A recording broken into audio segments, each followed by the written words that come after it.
You're listening to the We Are Libertarians podcast network. Find all of our shows at wearelibertarians.com. You're listening to the We Are Libertarians network. Learn more at wearelibertarians.com. Government policy has a cost. Every law and regulation passed by the government has a human toll. The cost, a series of We Are Libertarians, is a one-on-one interview that tells the story of an average person as they deal with the outcome of policy. In this episode, we talk to Miah Axton. Miah is the host of Creating Miah, a podcast that we have on our network. And this isn't so much about government policy. This is more about societal norms and expectations. Miah is trans. A lot of Creating Miah is about self-acceptance. And how do you deal with society when you've been labeled a freak? In this episode, you see the emotional toll of those societal norms. It ends on a sad note, but if you go and download the Creating Miah podcast, you'll see that she is doing well and continues to send in updates. Here is Miah's story. You've been transitioning for 4 years, and we do a lot of discussing of all of that, because I think a lot of people don't understand fully what it means to transition from male to female or female to male. And we were kind of ahead of the curve 3 years ago when we started this. Now everybody's got questions. Trans is very hot right now. Yeah. I mean, I'm really glad a little black boy fell into a gorilla cage and a gorilla died, so everyone stopped talking about bathrooms, but it's still a hot topic. Can we talk about that for first off? Because I've been dying to get your perspective on this. On what? The gorilla? On the gorilla. Bad parent or not.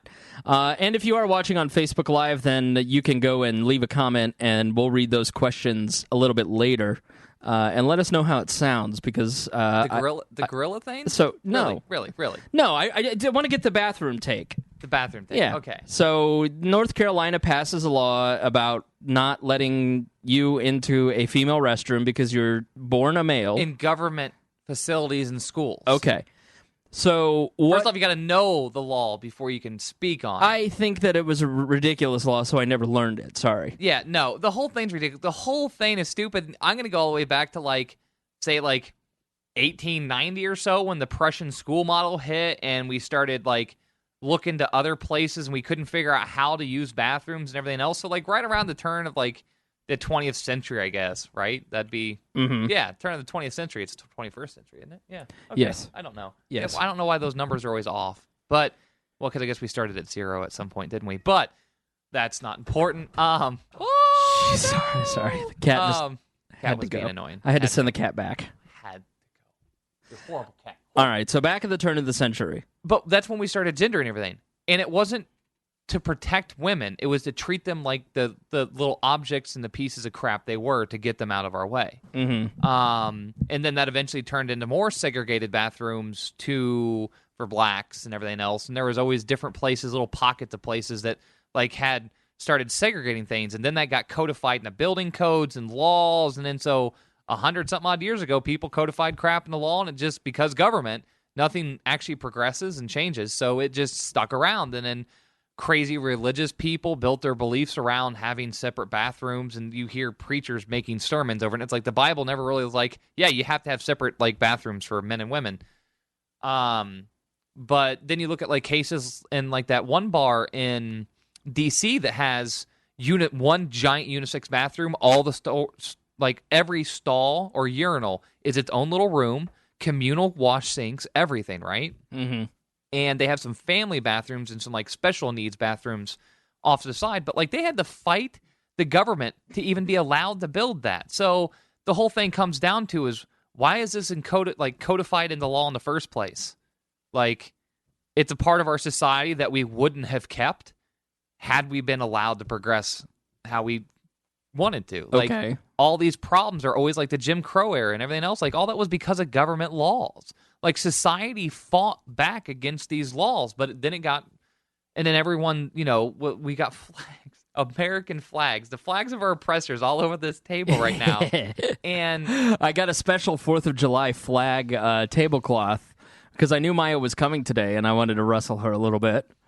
Like, I'm looking at the symbol of the reason why trans people kill themselves.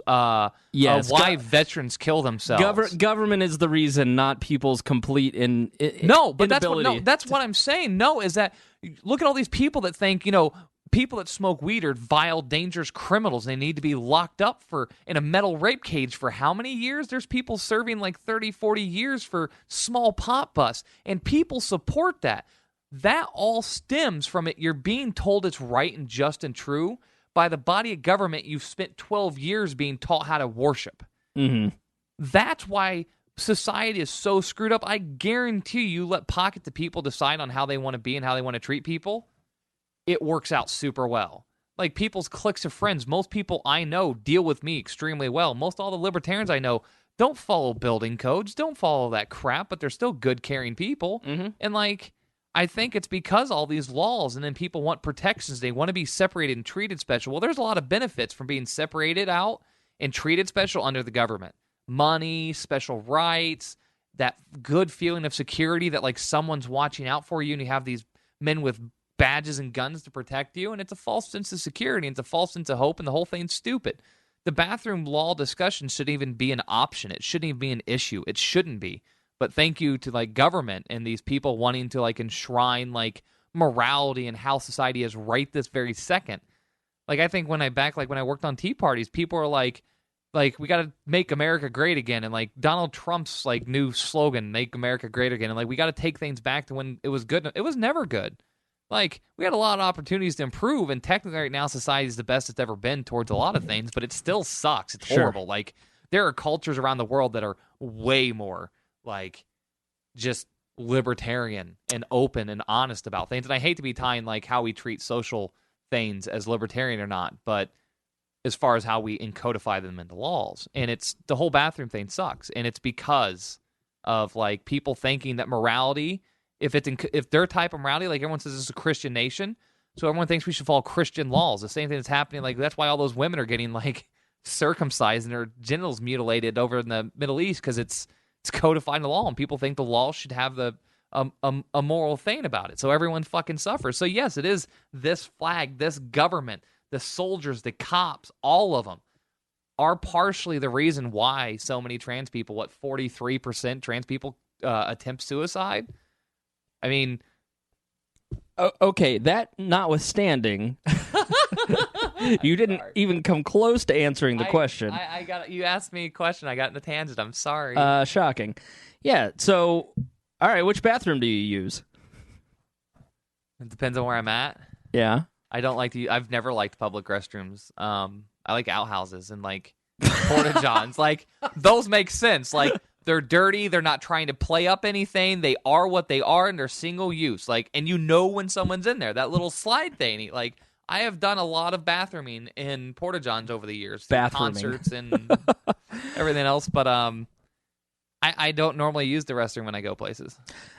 Since you transitioned, have you had any kind of odd experiences using a women's restroom at all? No. I've walked into a guy's room, and I was washing my hands. It was when I was working with Rupert, so I was dirty, and I wouldn't, but I have pink hair, and I'm in, right. My hair's down because I'm trying to clean up a little bit for the dinner little event. Yeah. I just said that. You just keep talking. I'll go save my carpet. It's just water. Don't be a bitch. It's just headphones, but no, but I had pink hair, and a guy walked in. He's like, "Oh, sorry, I walked into the wrong restroom." I'm like, "No, you didn't." And then he just had this bewildered look on his face. But now it's if I walk anywhere near restrooms, I can see everyone. I wonder which restroom that thing's gonna use. When I posted about the other day when those guys in that gas station were I wonder if that's a tranny in front of us. Really? I feel trannies are hot right now. Yeah, they are. They are. We're a hot ticket item. I mean, tranny porn has always been super popular. You start looking at the numbers, especially now when it's so easy to access everything else. Nobody really cares about these shady sites, and everyone watches it now. The amount of people that watch trans porn is just. But bathrooms, I know a lot of people have a major struggle with them. I've known a couple trans guys that have gotten the crap kicked out of them going into the men's room. So like, I don't know. It's a big deal. There's been a number of stories over the years of people getting the crap kicked out of them in bathrooms. Mm-hmm. And it's like, why is violence like the response to bathrooms?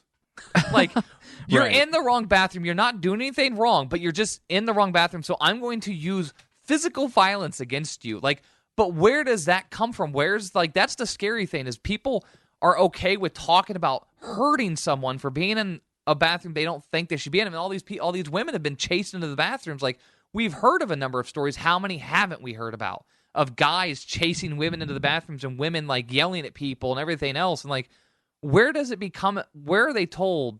At some point, they're told it's okay to use violence against people other than you. The whole argument that, well, I don't want my... do you find any validity to the argument that by allowing men to go into women's restrooms, or basically doing...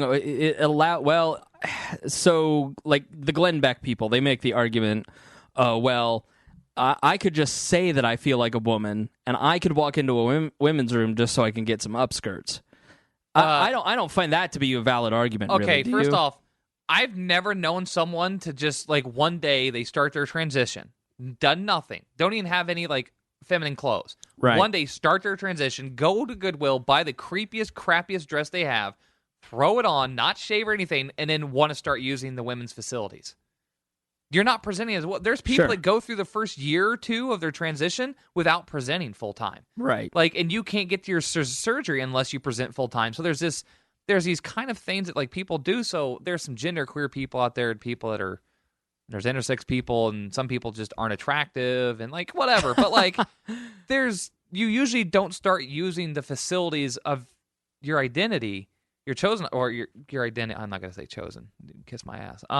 Your identity, your gender identity, if you're going to wait till you can pass a little bit, till you look like you belong in the right room. Right. Which, in and of itself, is crap, because a trans person is about a year behind on their looks.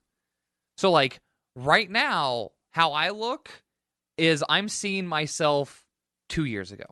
Okay. Or a year ago. Like, I'm not seeing myself how I look now. Like, it takes a while for your brain to update. Like, especially like people that lose weight, they still feel fat. They still think they're super fat, but they're not. You don't see your weight loss, that everyday thing. It takes a while to really change. So a lot of trans people will look very passable, be just fine, and not know what bathroom to go in still, because their mental state doesn't match. And then it's the threat of violence. We have to worry about violence to use a restroom. Yeah, and so I really have felt like this was such a non-issue. It's something that it really isn't a big deal at all, and it's just another one of these social issues that both sides use to fundraise on. It's a release valve, right? And I've always said this: is society has to have someone to hate. For our society to function, there has to be a bad guy. Well, recently we don't really want a whole lot of like Muslim hate right now, because we're kind of allied. We just told Russia, today, not to attack Al-Qaeda because we might have moderates in it. We might have moderates in Al-Qaeda, so please don't attack them. Like, so, we don't want to, like, hate Muslims right now because we're trying to buddy-buddy with them. We got to win re-elections. Then you can't hate gay people anymore, really, because... That's out. That's not so, in. like, 8 years ago. Yeah, it's not in at all. You can't hate gay people. You can't hate black people. You can hate Black Lives Matter. And you can hate any social justice warrior that's black if they identify as a SJW or feminist. Right. Unless you're the alt-right and then you are just racist openly, so you don't count. But, like, you can't hate any of these other groups of people. The Syrian thing doesn't really work out because people found out that a lot of Syrians can fit in to be a white person really easily. Like, there's a lot of people from that whole area, like the whole Caucasus region, Caucasian, that look kind of white. So that kind of faltered. And like, Syrians have been here for a long time. Like, Rupert's Syrian. Did anybody know that? Right. His mother's Syrian. So, like, okay, fine, cool, right, whatever. So many people knew. America's favorite survivor is whatever. But the whole thing's just absurd. Everything's just so absurd that we like have to have someone to hate, and it's got to be trans people right now. And we're super small minority, and there is no consistent, like, you can't unify trans people and their allies. There's too many disagreements, there's too many arguments, and then when trans people get to a good, safe place, they go stealth, so they disappear. Well, the argument is that it's the next step is pedophilia, that the NAMBLA people, that they will be legitimized next, that all you perverts will finally, be accepted by society. I don't know why that's a good comparison. First off, gay people is a sexual thing. Like, sure. That's their sexuality. That's like who you're having sex with, like who you're attracted to. So the whole LGB movement and pedophiles could be more closely related. And I don't want to do that. I just did that. But those can be way more closely related because the base of it's still almost a sexuality issue. Like, those people need to deal with that. Trans people, on the other hand, always being like called perverts is really weird because they confuse us with transvestites and over-sexualized drag queens and all this other weird fetish stuff. And it's like, that's why a lot of people really hate the umbrella term transgender, is because it's an umbrella term and it includes transvestites and it includes cross-dressers. And a lot of people don't like that because, like, I'm transsexual, I'm not transgender. I mean, I guess I technically am because it's an umbrella term and whatever. But, like, a lot of people are like, no, we need to be distanced. But, like, we got to kind of take whatever we can get at this point because we're fighting a behemoth. We're fighting a Christian nation. We're fighting all these weird family advocacy groups and all this weird stuff in the government. And then society just doesn't know. And then, like, hey, let me talk to a random stranger about their genitals real quick. Like, what's in your medicine cabinet? Right. Like, how do you have sex? I don't know. Ask my grandma first. Like, she loves talking about that stuff. What? Really? Why would you? Why? How did grandma get in here? Well, like, would you ask your grandma about her cooch? No. Would you ask her about her sex life? No. Then why would you ask a random fucking stranger that you think might be a different gender than they were assigned at birth about theirs? I'm not. Well, no, not you. I'm just saying. I'm asking on a podcast. So I know. And I'm not the norm. See, this is. Oh man, it had to be rainy today, so I'm all fired up. I know. Yeah, I'm super depressed today too. Yeah, it's a lot of depressing things. The weather just really bums me out, man. Man. Rest in peace, Chris Peffers. He's not dead. He just moved to Colorado. So which will be my last stop. He's dead to me. That's where I'm taking my last stop. I will be seeing Peffers. So, Peffers, if you ever see this, I'm coming for you. Jiggle to the left, bro. Huh? Jiggle to the left. Jiggle to the left. You're going on a tour. This is going. It's not a tour. It's a living funeral. Yeah. This is going to be maybe a contentious episode. I don't know yet. We'll see how it goes. Because Miah's being a dumbass. What are you? You are scaring a lot of people on your Facebook. Really? Yeah, you are. I know. I've gotten so many fucking messages. I know, and I think that's kind of what it's about, right? You want the attention, right? No, I want people to participate in my funeral if they want to. Like, all the points on the map aren't about where I want to go. It's about where I have people. Your funeral. Do you have cancer? No. Heart disease? Why should I have to? AIDS finally catching up with you. How are you going to die? By my own choosing. Okay. So you're not getting chemo for your cancer? No, I wouldn't get chemo if I had cancer in the first place. Oh, God, of course you wouldn't. Yeah, you're vaping, you're smoking, but you're not, going to get chemo. Why would I get chemo? It's not the most effective form of treatment for all cancers. What is?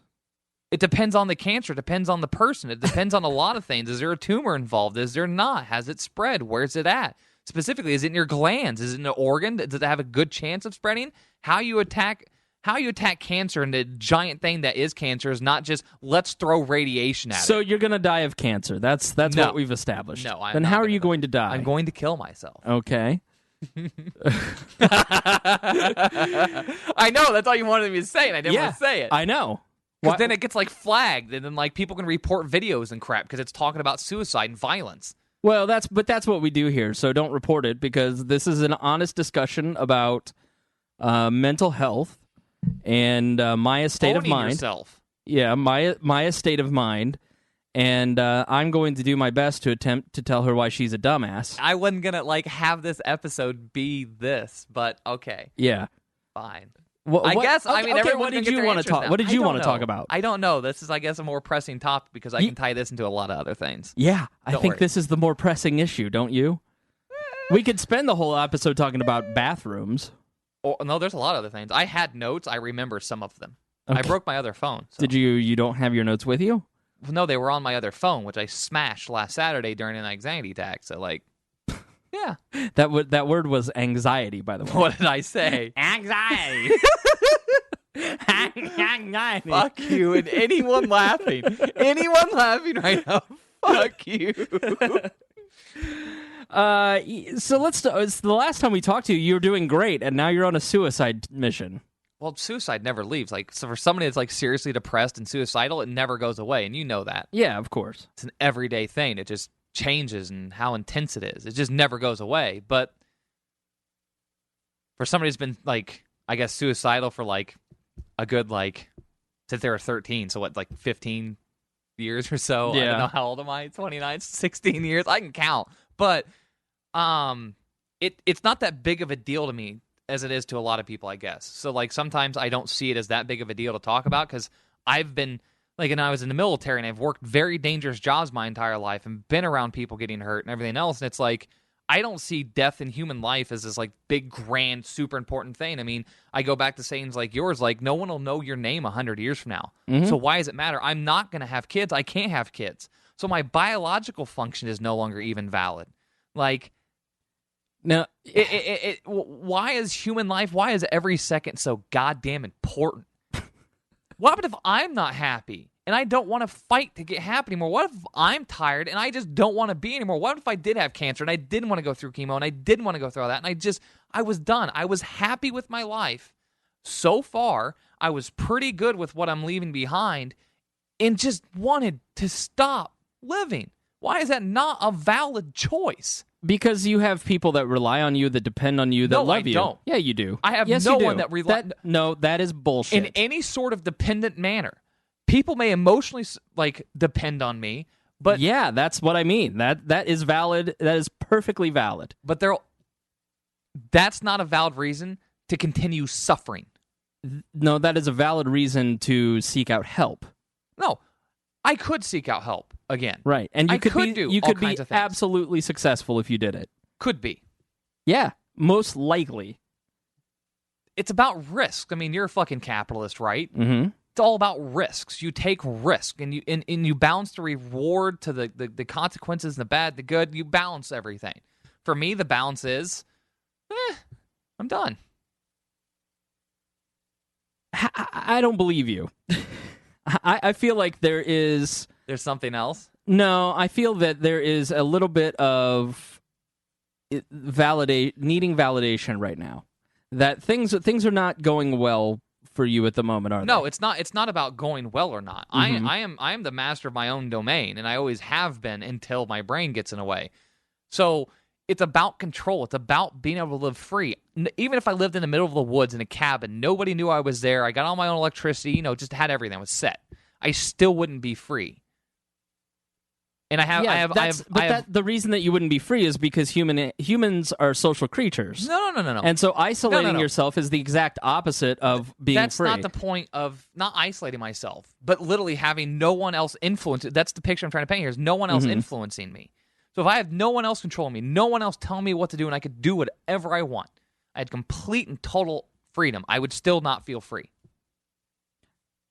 I don't know that most people would either. I don't know why you think that you're different.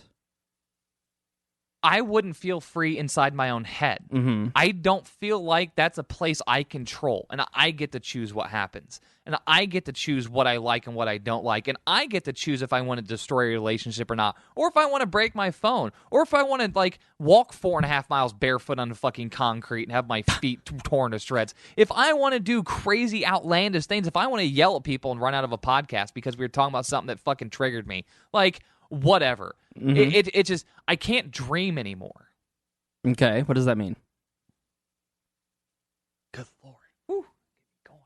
Going.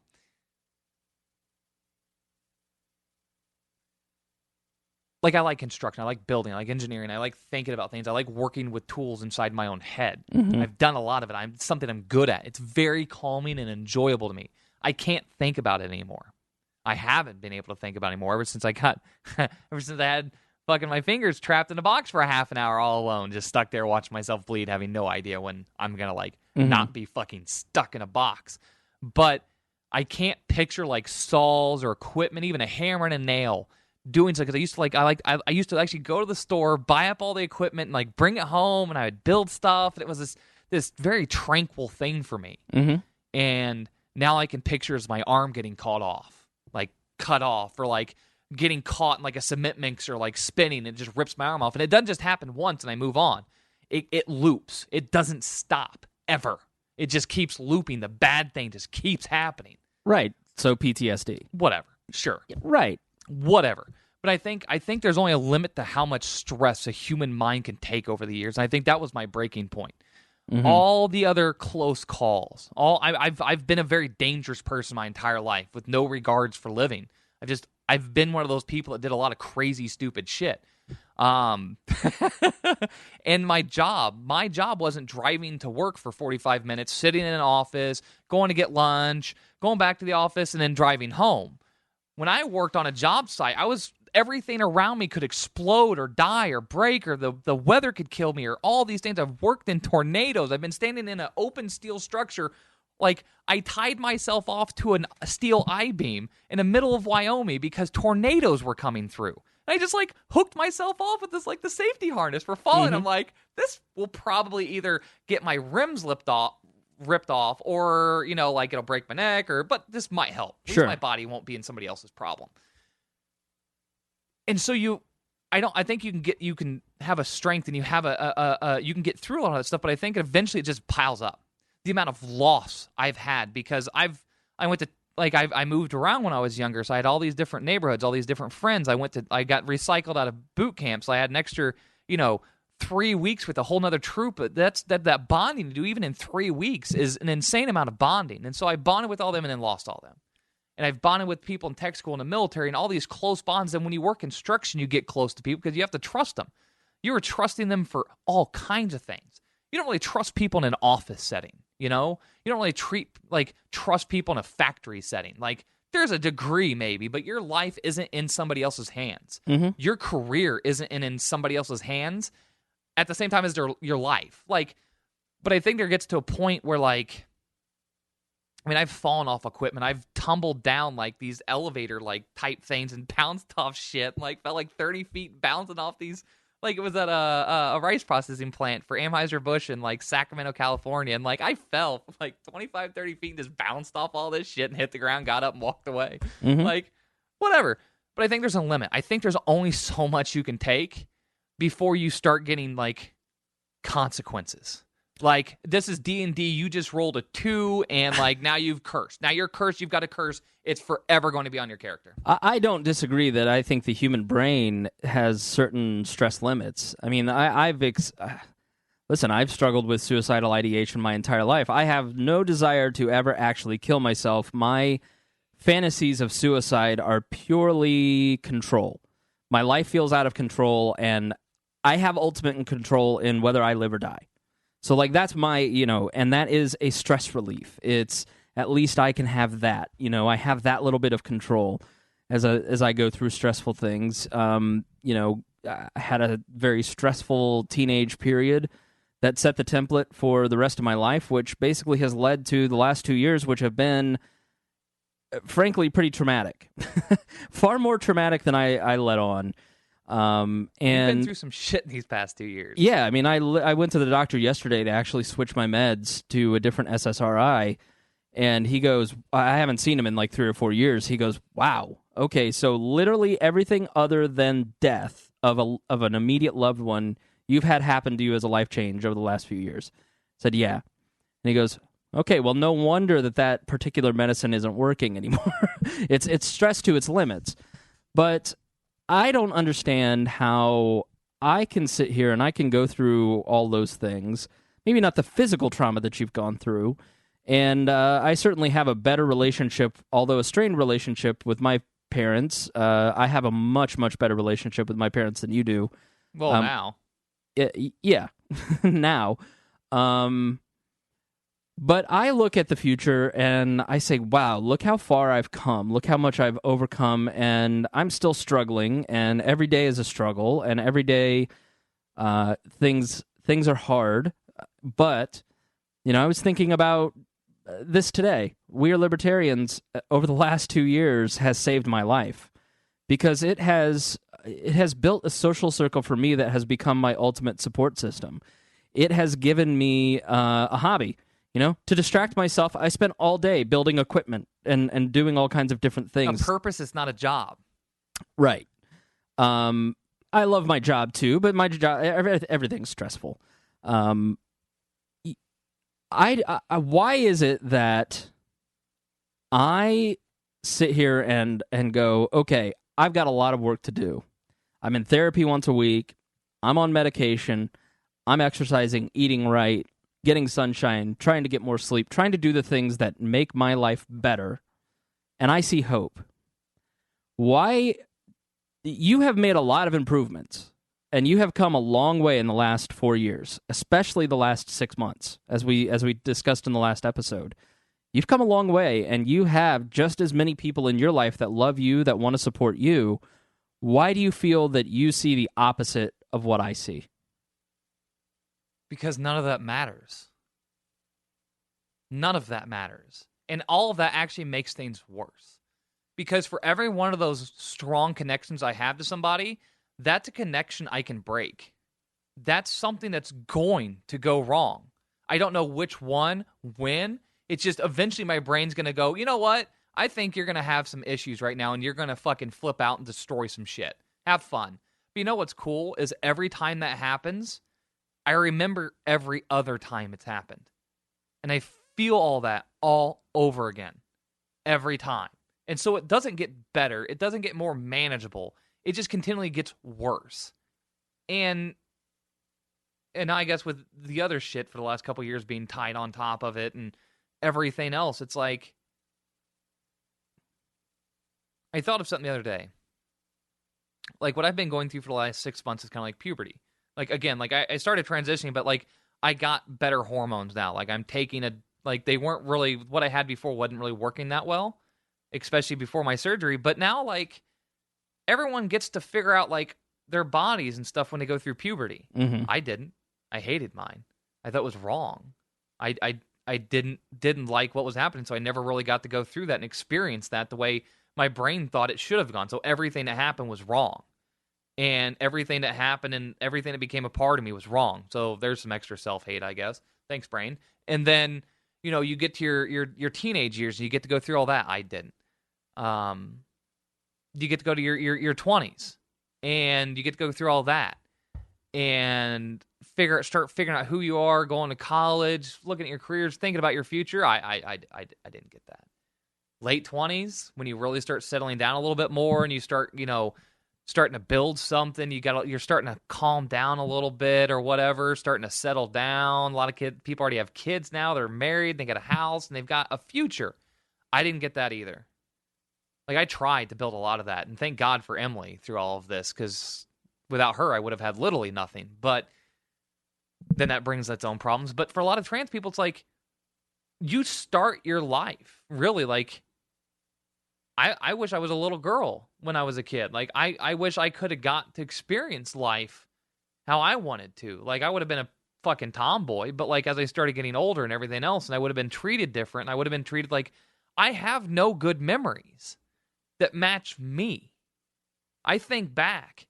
I don't have anything that's Miah's, really. I don't have a childhood. I don't have any of that shit, and I didn't get to go through puberty and figure everything the fuck out. I don't want to start now. With all this bullshit, with all the pain, the fuck-ups, I'm going to pay for every mistake somebody else made for the rest of my life. Destroyed my body in so many ways. Fucked up. So for 29 years, I fucking wasted my life. And I've got all these broken bits that won't let me change. And you want to ask me why I don't want to live?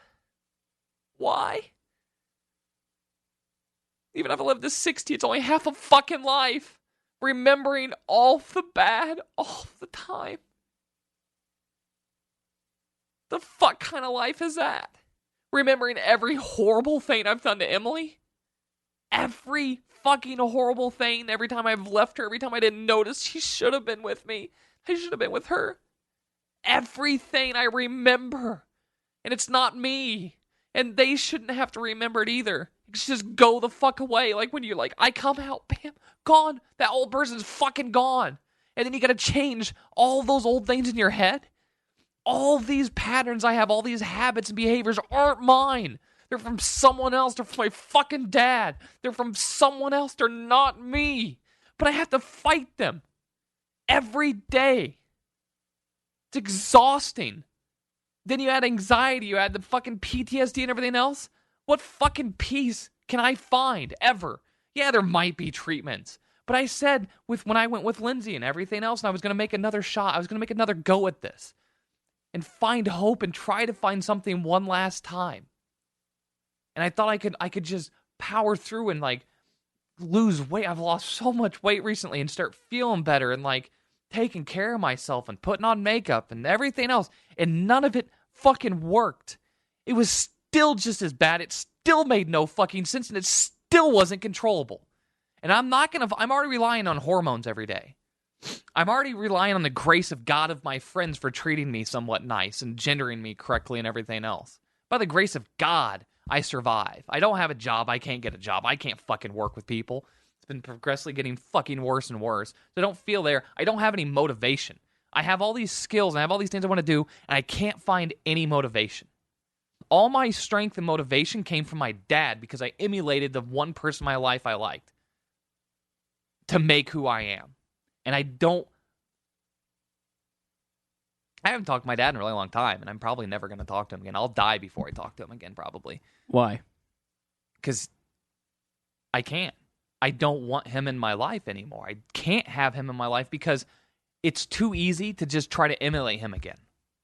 I've felt happier and better in my life since I haven't fucking talked to him. I used to talk to him every day for at least an hour. Every day for at least an hour. I used to always see him. I lived with him for like 4 years after I came back to Indiana. Like three years or something. I don't know. But I noticed that so many of my problems were from him. Some of my issues and my paranoia stems from my parents. So when they say like, nature versus nurture, it's a combination. Like I went through some crazy just psychological trauma in my childhood. Like just shit. And you add in all the military shit where I lost the ability to give a shit about life. I was an object to be used to murder people. I look forward to killing people. That was my mission in life. I was super excited. You know what that eventually does to your psyche? I didn't get to get deployed. I mean, I went to some place and I saw fucking Katrina right after it happened. I saw all that fucking devastation. That was fucking insane if you've never seen that before. I mean, I've lived in Indiana most of my life, so I've seen all the tornadoes and shit. And when you see a fucking hurricane destroy a place, and you see these people lose everything for no fucking reason because other people fucked up, the fuck?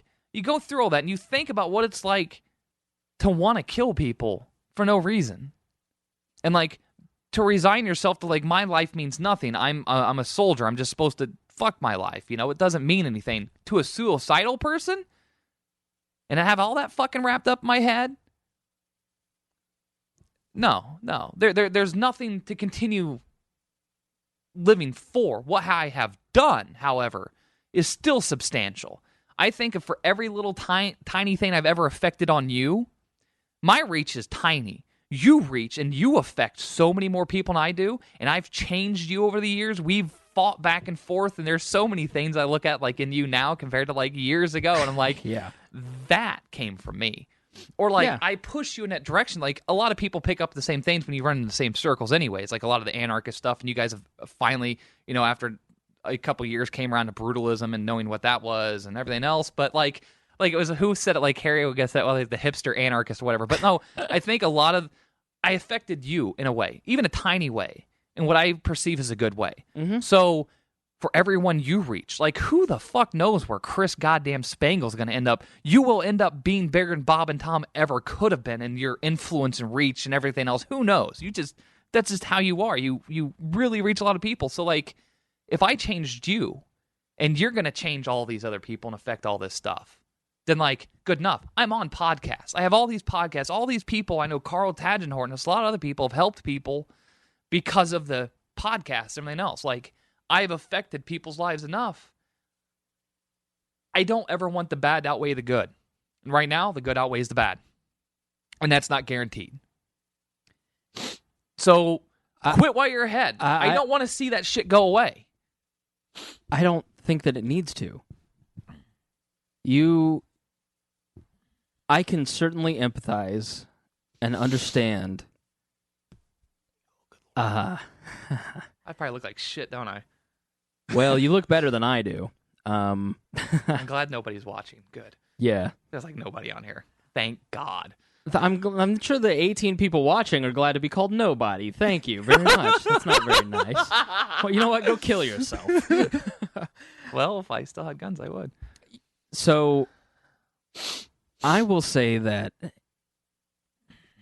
I understand. Because every time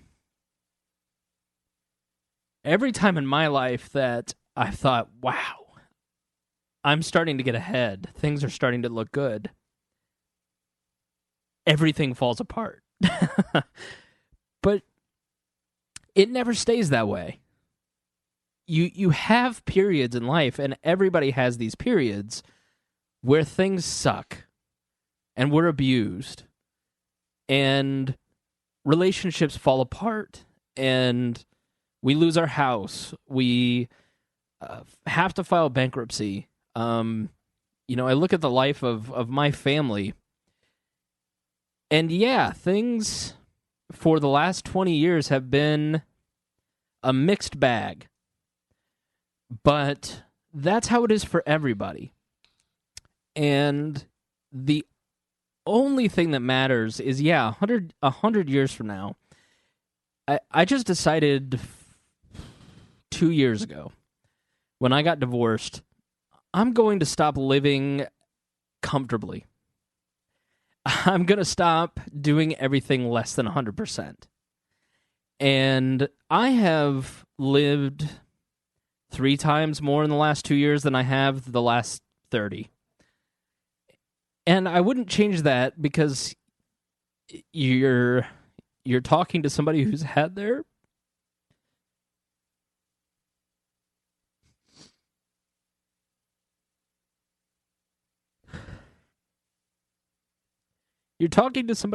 heart ripped out their entire life. Just like you. And I'm never going to give up. And it makes me so fucking pissed at you that you would. See, I hadn't had my heart ripped out my entire life. I've ripped everyone else's out of them. And that's... There is no getting over things for me. I don't get to get over them. They just make everything fucking worse and more extreme, and I can't stop it. And I'm tired of living it. I'm tired of knowing it's coming. My bad times don't just happen. Everyone falls on rough times. I make mine. But just because you do that, it doesn't mean that people stop loving you. No, and that's fine. But I can't handle giving other people pain. I can't handle being a fucking bully to people when I get fucking anxious and mad. I can't stand hurting other people, and I do it all of the time. Everybody feels that way. Everybody, but I as see long as myself doing it and can't stop everybody has, if you are in a relationship with another human being, you are hurting other people, you are disappointing other people. And you have not learned, because no one has taught you how to handle these emotions correctly. How to handle these emotions properly. And you're too goddamn stubborn to ask for help. Because you think you know everything. And that's a defense mechanism. I'm so independent, I know everything, I know more than you, I'm not going to go get an SSRI, or I'm not going to go get Abilify, or I'm not going to go get Zoloft, because I don't need it, because I know that this shit, blah, blah, blah, blah, blah. That's bullshit. That's another defense mechanism that you do to put up barriers. That's what I say, but what I did is I asked for help. 3 months ago, when I got a fucking girlfriend along with my wife, that was me asking for help. And I was very open to help. and I won't take drugs not because I know half of them are bullshit and that they could work, is first off, I'm not going to depend on something else to survive. Meanwhile, you're vaping. Meanwhile, you smoke cigarettes. Meanwhile, you're taking I have hormones. To eat food. But right. There's all those things. There's a fucking limit. And I'm not going to give up one thing for another. Mainly probably being hormones. I am not stopping that. Nobody is suggesting that you would have to.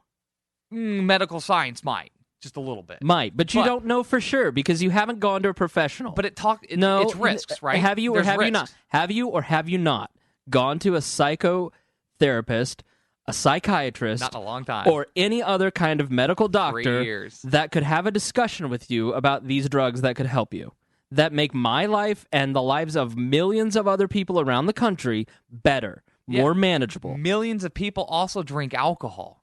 Billions of people also eat fucking McDonald's every day. Yes or no? Have you gone? No, and I'm not going to because it's not worth the risk. This isn't an every so often problem. The risk this is an every day in my risk head. Of what? The It's risk not of what? working.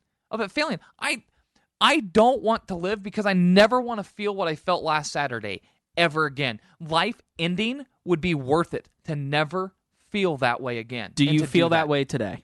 Huh? Do you feel that way today? No, I feel like shit today. I had a really bad Monday. And I'm having a really decent Saturday compared to my Monday. What don't you understand is that it is not black and white. It isn't always black and white. I know. You're the one who taught me that, you dumbass. The tyranny of the binaries. Yeah. Okay? This is a very simplified thing. This is simplified all the way down to its like base. Anxiety attack coupled with PTSD and whatever the fuck else is wrong with my head. Not worth living through ever again.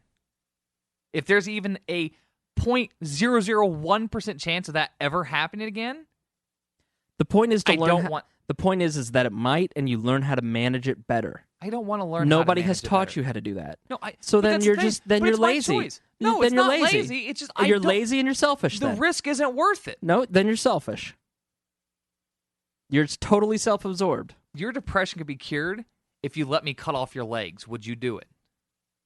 That's not even a valid argument. No, but you have to give up something to get something. That's why I have a giant cross on my back of Flamel right now because equivalent exchange. I know that's how fucking everything works. You get back what you give out. Right. That you can neither create nor destroy matter. Everything is, and it's it's balanced. Everything's balanced. Like you talking about your fucking stupid chemical imbalance. It's about balance, right? It all boils down to balance. Well, the balance is here. Here's the bad. Bad feels. Never want to feel again. Here's all the good. That all feels pretty good. Some of that stuff feels pretty amazing. I mean, I cried during an orgasm once. I mean, that was pretty fantastic. Right. But then here's the bad. And the bad so far outweighs the good. There's no way to compare the good feelings and to make it okay. I don't want to. I'm tired. I'm exhausted. I'm just done. Why can't I just be done? Why? Why can't I just be done? Why is it so fucking important to stay goddamn alive? What will my continuing to live, not producing anything, not doing anything, as it stands, if I never improve from this point other than the fact that I don't want to kill myself, what's the point? Because the chances of that are No, I'm not asking you. Not realistic. What's the not point? realistic. What's the point of staying alive? It is... Why are you alive? Why is anyone alive? Why do we stay alive? If I die, other than the people that know me, the couple of people, and then during my lifetime, the billions of people that have come and gone, obviously. Well, maybe not billions. There could be billions. I don't know. I'm, 29? So, 500 million or so people come and gone since I've been alive. Doesn't matter. There's people dying every day that will never fucking matter. Their lives are insignificant. You look at the size of the universe, everything else. When you look at the size of the universe, you look at time. What is time? Why does time matter? All right. Hold on. Their lives won't matter by what measuring stick. Exactly. What measuring stick are you using to measure the value of my life? Your subjective personal feelings? Yeah. And maybe the subjective personal feelings of other people? Right. Fine. Okay. Yeah. That's good enough. Then I shouldn't be trans because so many people fucking hate it.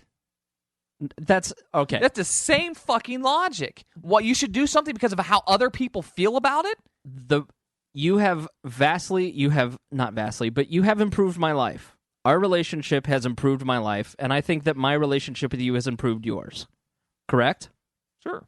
And the people that are bad for me don't get to be in my life anymore. And there have been periods of time where you've been bad for me, and we have not talked. Yeah. Okay? But that doesn't mean that your value as a person ceases to exist just because at that point my desire to connect with you is lessened or more. Like, you have Emily. Emily is let me just be real frank. You're borderline, classic borderline personality disorder, and she is classic codependent. I see it black and white. She is as dependent on you as you are on her. And if she ceases to exist, part of you, a majority of you, does too. And vice versa.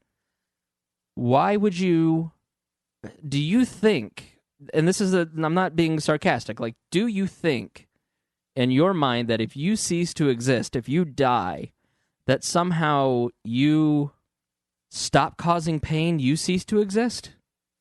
I'm not causing the pain. Me personally, my brain isn't doing it without my control. So who cares at that point? Who gives a shit? Yeah, but the pain still is... So everyone's going to experience pain. Everything's always going to be pain. But see, that's where your argument falls apart, is because you ceasing to exist causes more pain than the... At least it's a choice I fucking made. But you have the ability to control your mind if you choose. Do I? You do.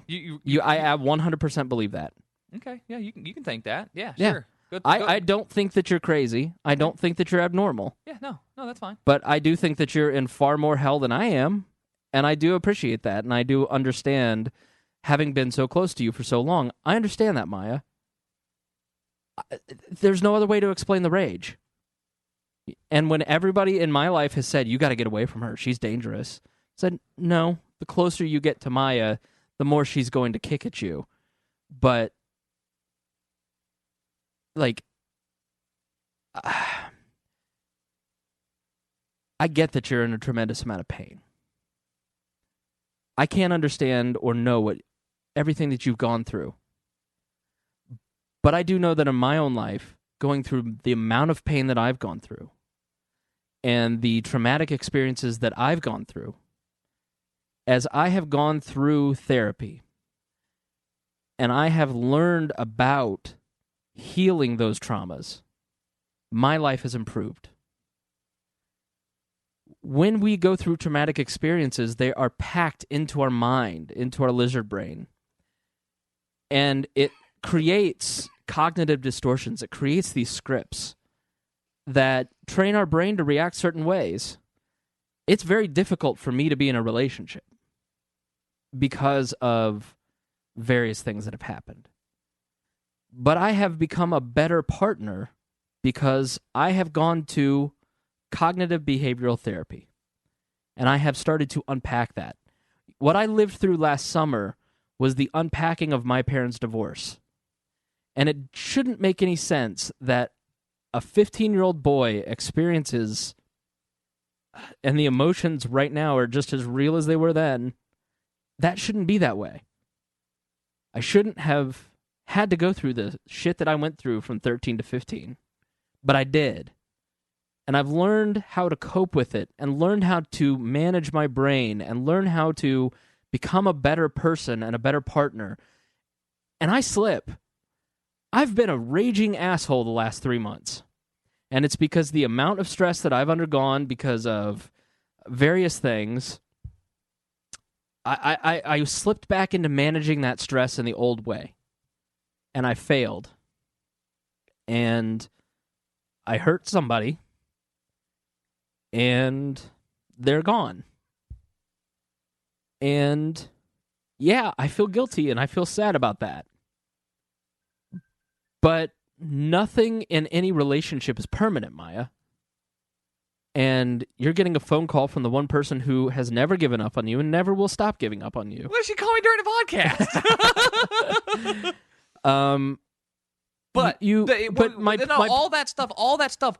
If none of that matters, if I don't have an appreciation for what life is. So you have an appreciation for life. I didn't, but I didn't when I started a year and a half ago. I didn't 2 years ago. I was in the exact same place as you. But you found an appreciation for life. Good for you. That's amazing. I got divorced. I had zero identity. I had zero idea who I was. I had zero idea what I was supposed to do. And I have learned how to have the good outweigh the bad. I haven't. But you can. And that's my point. I could also win the lottery. I could also You're making excuses. No, I'm You're not. making No, excuses. I'm not. That's not a valid argument against excuses. it. You're promising hope when there may not be any. You can't guarantee. No one can guarantee me anything. You know what killing myself will do? It guarantees me fucking peace. You think I like living in this world when I know all this shit and I see everything and I see people suffer? I watch people, I was telling you earlier, I watch people, their kids get beaten by some piece of shit father and I can't just go up there and fucking shoot the piece of shit in the fucking head because I have to worry about fucking the law or some shit. People are being hurt. Children are being hurt. I watch every day as I know people, their children are dying for seizures and there's a cure, but they can't have it because the government says no. All these people, I watch all these fucking videos of cops beating people and treating people like shit and people sucking their fucking dicks. I watched we're bombing people all over the world. And I'm just supposed to sit here and go, okay, yeah, this is nice. Yeah, the whole world's on fire and this is nice. So that's super cool to live in and that doesn't stress me out and make me anxious. I know this shit now. My mind works that way now. I'm fucked. I could do a lot more drugs and be an extremely happy person, but it wouldn't be me. I could take SSRIs and everything else, but in my head, that's not going to be me. That's going to be drugs. But that's not how it works, though. No, hormones. I take SSRIs, and I'm telling you that's not how it works. No, you don't become a different person. I'm not. It doesn't matter how it really works. It doesn't. None of that matters. Why not? Logic doesn't matter. Okay. You know why? Because it's my fucking brain. Because it's broken. Because it doesn't have to make sense. And if anybody has any kind of mental issues watching knows, it doesn't have to make sense. But if that's there, no, living that way, like even with hormones, I don't like taking hormones. That's not mine. That's not me. This is all fake. All of this is wrong. This is a stopgap measure. This isn't enough for me, and it never will be. It's like I'd never get the surgery because it's not going to be anything any more than a fucking open wound. It's going to be plain house. And I'm not okay with that. I don't like it. And your nose is really bleeding, and that's creepy. Yeah. You get nosebleeds. I get nosebleeds when I weep. Yeah. Thank God I don't have that, or I'd scare a lot of children. Yeah. But, no, I don't have that appreciation for life. I don't think I ever have. When people tell me stories about how I was as a kid and shit, like that whole like invincible attitude, I never lost that. And I never gained an appreciation for life. And I don't care about finding it either. I own me. This is my choice. Who knows what the afterlife is? You have your beliefs on afterlife, what's okay and what's not okay. I don't have a set of rules saying that if you kill yourself, you're going to hell because I don't have a hell. Because even if I was the Christian I used to be, I still didn't believe in hell back then because it was a fucking human-made concepts. I don't believe in it anyways. Heaven and hell and all this stuff. Like I said, you cannot create nor destroy matter, right? So, energy. I don't know what's going to happen after I die. No one does. I don't know what's going to happen 1,000, 10,000, a million years from now. Hell, somebody might find a fucking piece of my hair and a piece of headphones I left behind in your place, and you'll be super famous, so they'll keep it, and they'll fucking clone me. I'll come back. I might be the fucking new, like, master race they use as, like, the fucking blueprint to wipe out, like, some alien race. Fuck, I don't know. Who gives a shit? But it doesn't matter. I could drive home today and die in a car accident. What'd be the fucking difference? Except that I chose it, and I got to have a living fucking funeral. So anybody that wants to see me, I will come see and say goodbye to. And then, bam. So no super expensive funeral, no bullshit, no weeping, no one last time. You had your last time. Yeah, but that's not how that's going to work. I don't give a shit how that's going to work. That's just what I'm going to do. It's what I'm doing it for. And then during it, at the end of it, at some point in time, I'm going to stop living. Now, is that the only guaranteed outcome of that? No. Can anything change from here to now? Yes. Am I selling everything I own and going on this trip regardless? Yes. Yeah. Am I ever coming back to Indiana? Will you ever see me again in state lines? No. I don't think you can ever resist the urge of seeing Mittens again. That cat? Yeah. Fuck that cat. That cat's a piece of shit. I hate that cat. But I like petting cats. I love cats. I love children. I love small, fluffy creatures. I like big, fluffy creatures. I even like the ones that aren't fluffy. But fuck that cat. I am not going to give something pleasure for it to fucking attack me. Fuck you. Now you know how Emily feels. Yeah, pretty much. We've been going for a really long time. You know that, right? Yeah. Well, so what? Okay, I didn't know if you want. Is anybody still fucking even watching this shit? Oh, is anybody going to listen to this long of a podcast? Yeah, they listen to 3-hour podcasts all the time. I don't think anybody can turn this off. Your listeners are kind of fucking stupid.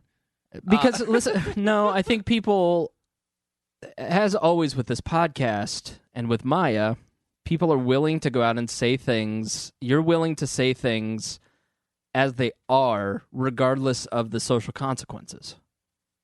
And like that's one of the things that you've taught me.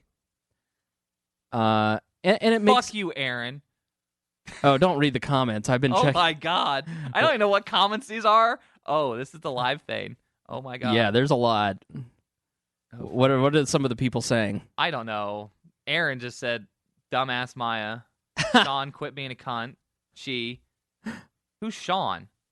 I think someone's been edited out of here because there's some comments. Was someone talking shit? Let's focus on let's focus on the show, please. So I love to read about psychology. Okay, and I came across. I've never really studied borderline personality. Can you put your phone down, please? Yeah, I know. I'm gonna kill this Sean Bourne person. But yeah, okay. What? I came across borderline personality. Put the phone down. That was a message from Lindsay, so I'm gonna get that. Do you know what borderline personality disorder is? Let me look it up. All right. No. I can read it to you. No, I'm going to read it. All right, let me read it. This is from the National Institute of Mental Health. And you tell me if you experience these things. We'll go down the checklist. Put your phone down. Hold on. You're putting a lot of stock in a system that not long ago said that I had a mental disorder and I should be institutionalized for the way I am.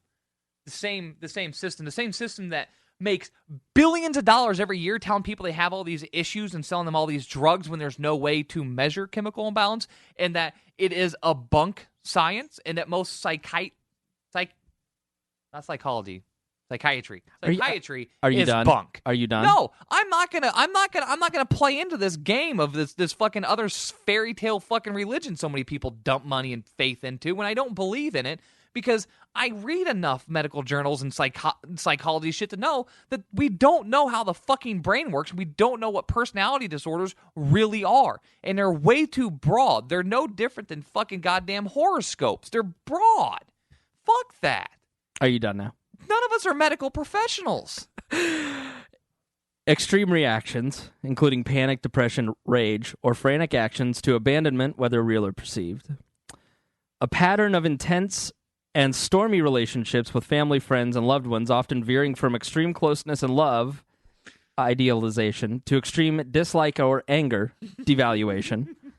Distorted and unstable self-image or sense of self, which can result in sudden changes in feelings, opinions, values, or plans and goals for the future. So you're saying I'm not trans, I have personality disorder. No, that's you trying to fit whatever you want into it. No, but that's the argument that could be made, couldn't it? Impulsive and often dangerous behaviors, such as spending sprees, unsafe sex, substance abuse, reckless driving, and binge eating.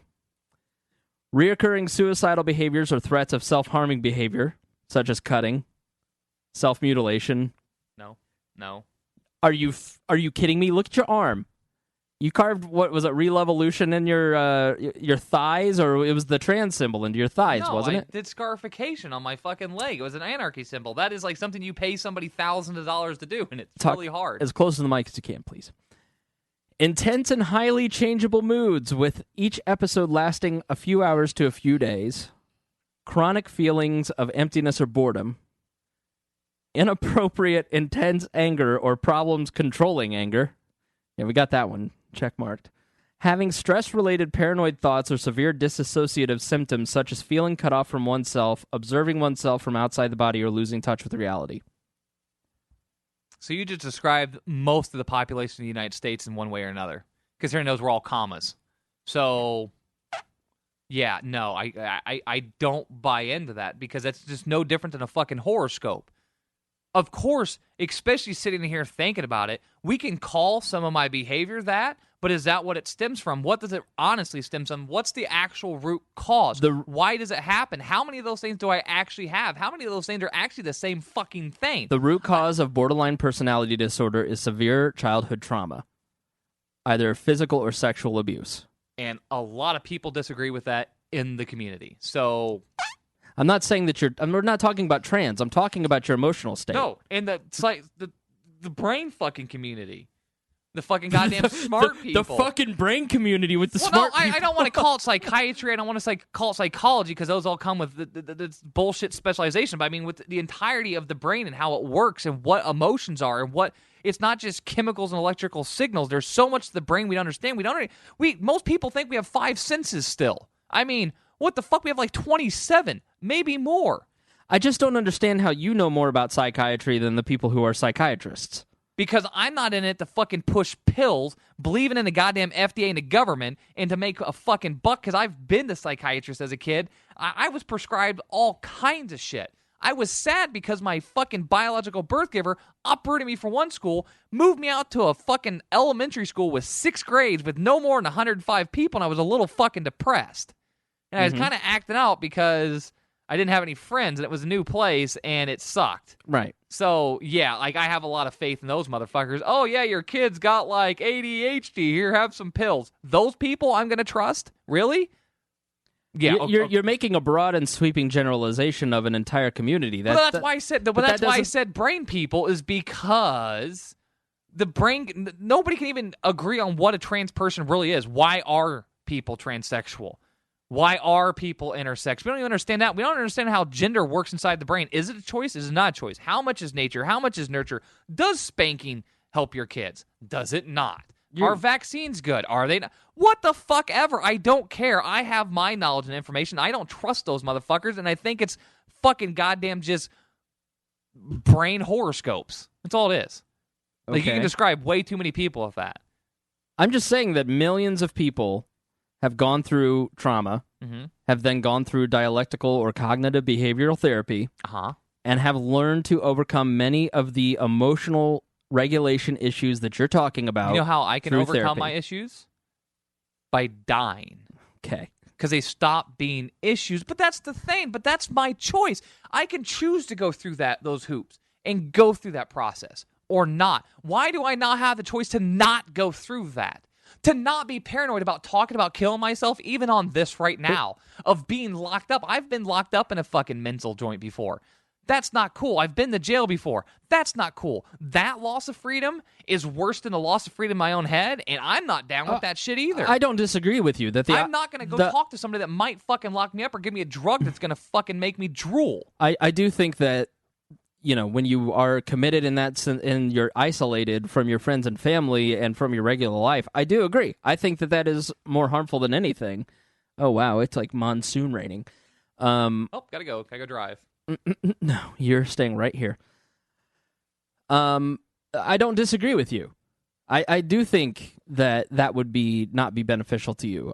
But I do think that going once a week through the VA and going through some form of unpacking of the trauma that you've been through would help you. And I don't understand why you disagree with that. When you understand... No, I'm not disagreeing. There are lots of things. If I put my faith... Building a relationship with a professional and learning to unpack these issues can help you.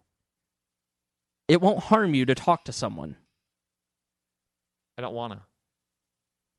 Why do I want to unpack them? I unpack them every fucking goddamn time I have an anxiety attack.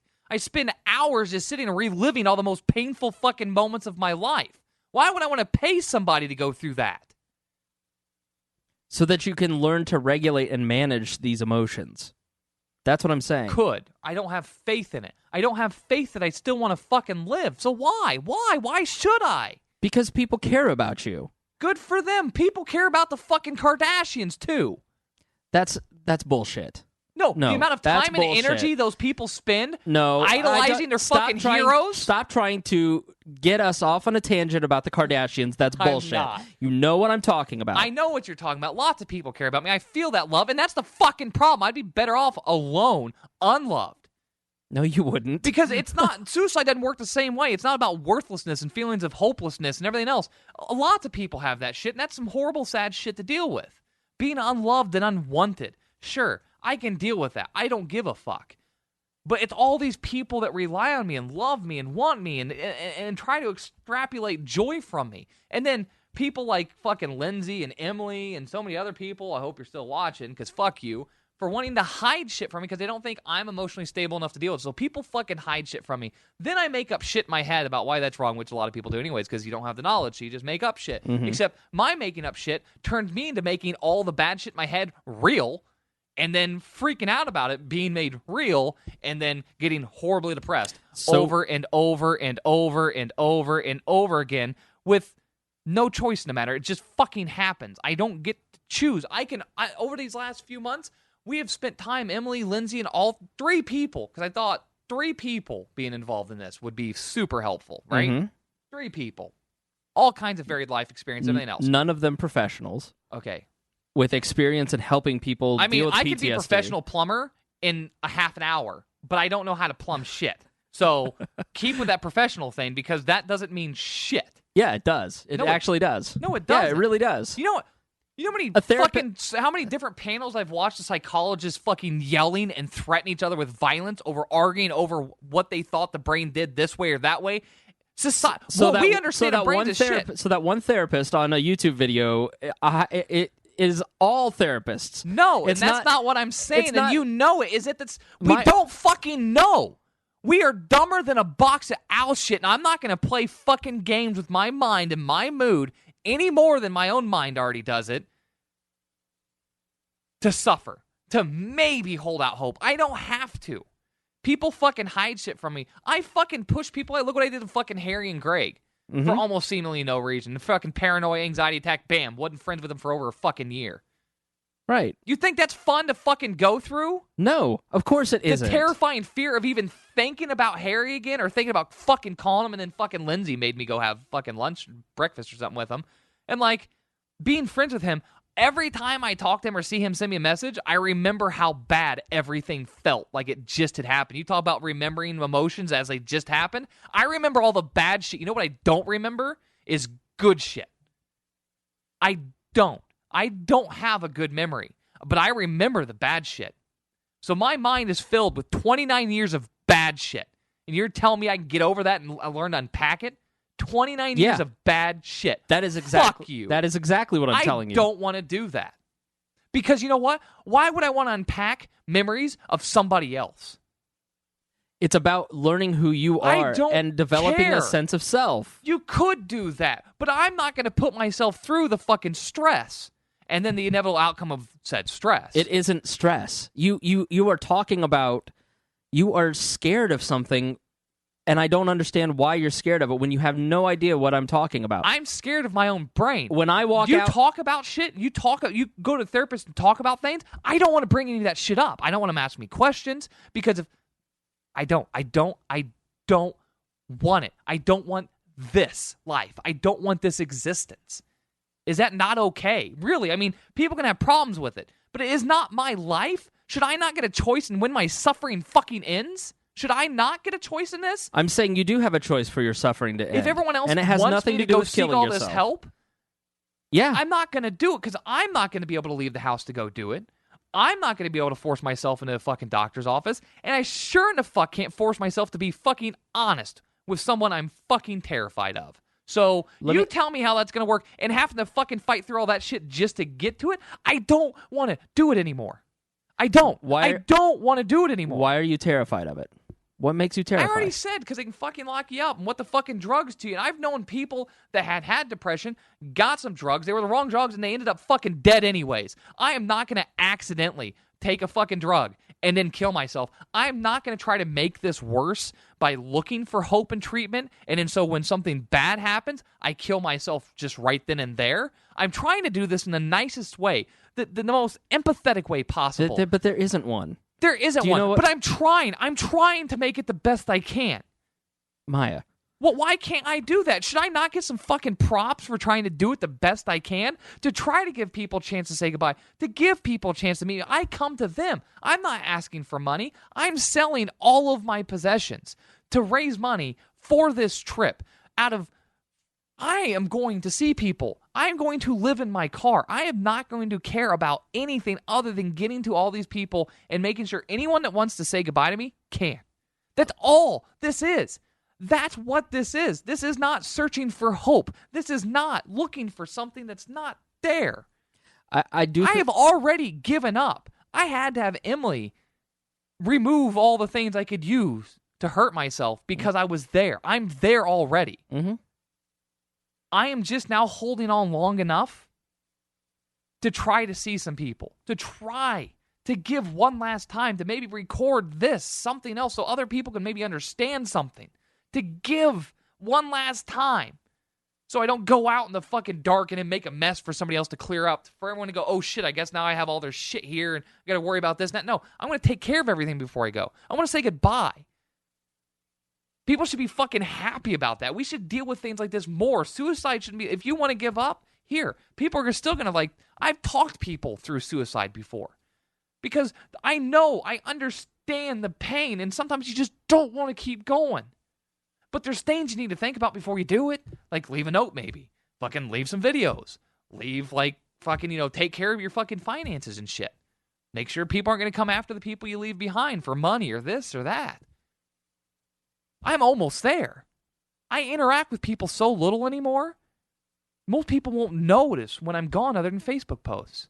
But I could get on fucking BuzzFeed or some, whatever the fuck the thing's called, and I could literally make posts for the next 3 years on Facebook. Just like tonight. Just go write out 3 years worth of Facebook posts. Nobody'd fucking know. I can go take 1,000 selfies tonight in every outfit I own and then cut my hair a couple different times. No one would fucking know I was gone. No, that's not true. No. What about Emily? What about Emily? She made the choice a long fucking time ago to get in a fucking hot mess with me. And she had the chance to not her entire life. And she chose to be here. She chose fickle love. She chose pain and possible suffering for a glimpse, for something. For so this is her punishment. No. This is what life is. This is just what it is. Some of us are broken. Like, what? Life just, I'm fucking trans? Like, what I do to deserve this shit? What do I do to deserve any of this shit?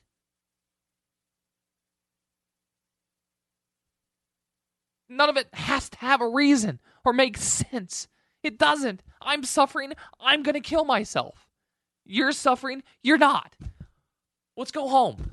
That's all there is to it. Emily's going to suffer. Will she maybe kill herself too? I don't know. I hope not. But she might. And that's her choice.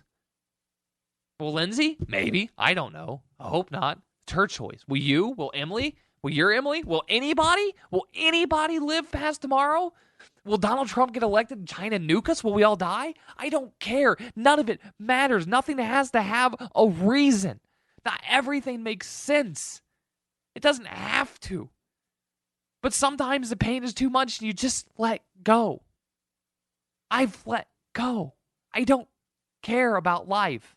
And I don't know if I ever really did, because there hadn't been that much of a change. But I don't care. And I should be able to choose to go out on my own fucking terms. And again, why don't we treat death differently? We let old people die in fucking funeral homes, seeing them maybe once every 6 months, then maybe once a year, then, oh shit, grandma died. When that happened? Oh, 3 years ago? Shit. Guess we should have went and fucking seen her for Christmas. What's the difference? What's the difference from me dying alone, old? Or what about all the fucking homeless people? What about the 22 fucking veterans a day that fucking kill themselves? What about? Exactly. You've got a million different whatabouts. Exactly. What does anybody care about none of your arguments. Those people want to live. I don't. Reasons come down to the impact that you make on other people's lives. You make a positive impact on people's lives. Sometimes not. Of course, but that's any relationship. But it's my choice to decide if it's worth it or not, is it not? Of course it is. Doesn't mean that I'm going to condone it. And I don't think that you're going to get people cheering in the streets. I don't when want you go on people your cheering in the streets. Suicide trip. I don't care. I don't want them cheering in the streets. I don't care if it's sad and crying. Everyone talks to me the exact same fucking condescending way you have the entire night. I don't care. That's fine. That's your choice. This is for you. That's what this trip is. It's for you people, not me. Not me. It's for you. Because that's how I would want to be respected. If someone close to me was dying or was gonna die, I wouldn't talk about hope and finding cures and everything else. It's like, how do you want to live your last days? Do you want to go through treatment? Yeah? Then if you said yeah to that, then I'm gonna fucking go hell and hard, high, have fucking, it's gonna be World War III on your ass with treatment. If you said yes. You don't want to live? Well, that sucks, man. And I'm never gonna like really be happy about this, but if this is all we got, then let's have it.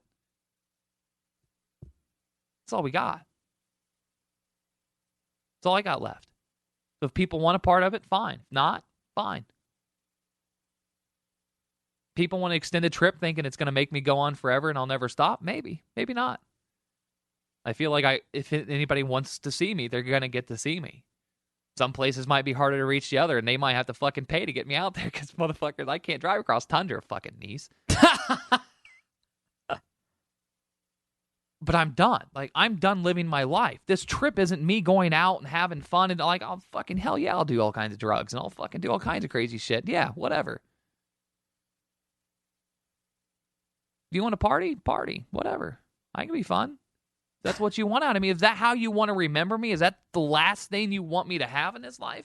Cool. That's how death should be handled. That's how suicide should be handled.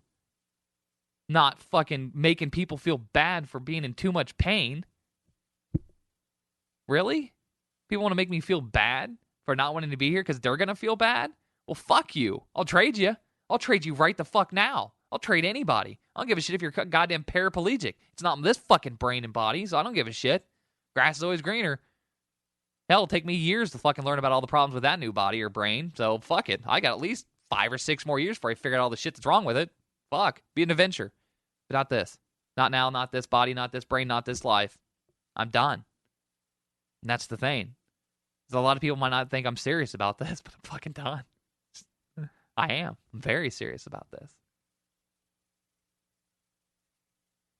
And I feel like it's for the best. I feel like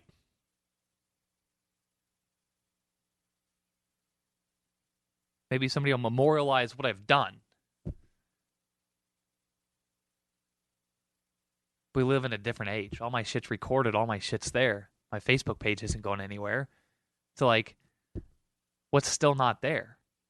Like the other day, your guys' second time at fucking Morty's Comedy Joint with Rupert, your first big celebrity, like, at that event.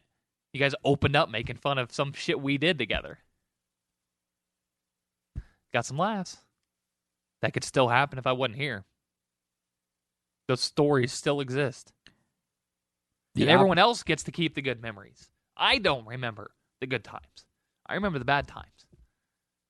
So why everyone else gets to reminisce about all the good times, I won't be. You get to remember the good times because other people are there to help remind you. They're not mine. They don't feel like mine. And people are upset that you're going to rob us of more. Rob you? It wasn't yours in the first place. It's my fucking life. It's my energy I choose to give people. It's my effort I choose when I want to go somewhere and force myself out of the house in a social situation. It's mine. It's my effort. I choose to give. Not that anyone's owed. The same shit I gave my fucking ex-girlfriend when she says, you know, Emily, you go spend your time with Miah or whatever else. No, it's my fucking time, and I choose who I give it to and when I fucking give it to people. I choose what energy I give out to people because, like I already said, how I believe is you get back what you give out. And I choose very selectively when I give myself out to people. So it's mine. It's my choice. It's my gift to everyone the fuck else. Just the same everyone else's energy. Your energy tonight. This is your gift to me. We are mutually gifting our time and energy to each other right now. And our vulnerability. And opening ourselves up and recording ourselves and everything else. This is all our gift to each other. This is voluntary. Right. And I want more of it. I don't have any more to give. I'm going out of business so I can retire. You can't force me to keep staying open and being in business. They can't. I don't want to. Can't make me. I'm a cat. You can't hurt me. Can't too. I'm gonna come over there and wrestle you. Do you wanna? Yeah. You want to wrestle? On That'd be a camera good right way now? to. That'd be a good way to end this. I mean, we can go. I know you're finally not armed. No, we're not actually gonna wrestle. All right. Well, I'm done. Unless anybody has questions, but I saw the comments and it was shit. they're all fuck them. Who cares? I'm gonna read it when I get home. Yeah, I'm sure you'll feel good about that. It's gonna take up the rest of my night. Oh, good Lord. Who's Emily Hess? You know what Emily Hess? Mm-hmm. She's kind of cute, though. Yeah. Just sent me a friend request just now. I wonder if she's watching. I like her glasses. Emily Hess has nice glasses. Why do we know so many Emilys? I don't know. Man, y'all mother... Oh, well, no. You ever see those videos where it shows people's names and where they're most popular? Yeah. Like, during the time periods and stuff? Emily was really popular in the 80s, so, like... Listen, I just want to say that I love you. And all of this terrifies me. Because other than, I don't know how many people you have in your life that understand what you go through. I'm sure Emily knows more. I understand, and to some extent, I may not understand the depth of the pain, but I do understand the pain of emotional trauma. And it terrifies me because I hate seeing you give up. Because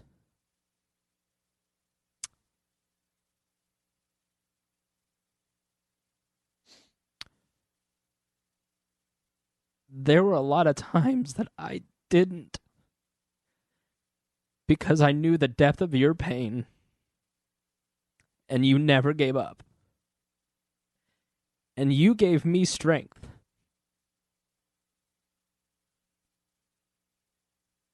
And that's what life is about.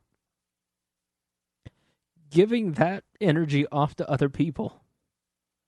And people love and respect you, and they do look to you. And you may not want it, and you may not like it, and you may not accept the responsibility or want it, but it's there. And that's why people are scared. It's because they actually love and care about you. Even if you can't fully feel it and appreciate it, it's there. And what you've done tonight is go deeper and explain what you're going through. And you know what happens when you do that, Miah? That People start to reach out and they start to help you more. God damn it! I knew this was a trap. It's not a trap. Don't use that. That's the triggering word. When you start to open up and you start to share your story, you're going to get more and more. And I hope that this trip does a lot of good for you. And that you start to really feel and see how much people do love and care about you. And how much strength people draw from you. That's all we got. 100 years from now, nobody's going to know who we are. Life matters because of Emily. Life matters because of me. That's why life matters, and that's why you keep going. And you don't ever give up. Because there is always a way forward, even when it's hard. And you're the one that taught me that. It's a good lesson. All right. I can't take any more. And I'm sure everybody else can't either. See you later. Thank you for listening to the We Are Libertarians Network. Get our other shows at WeareLibertarians.com.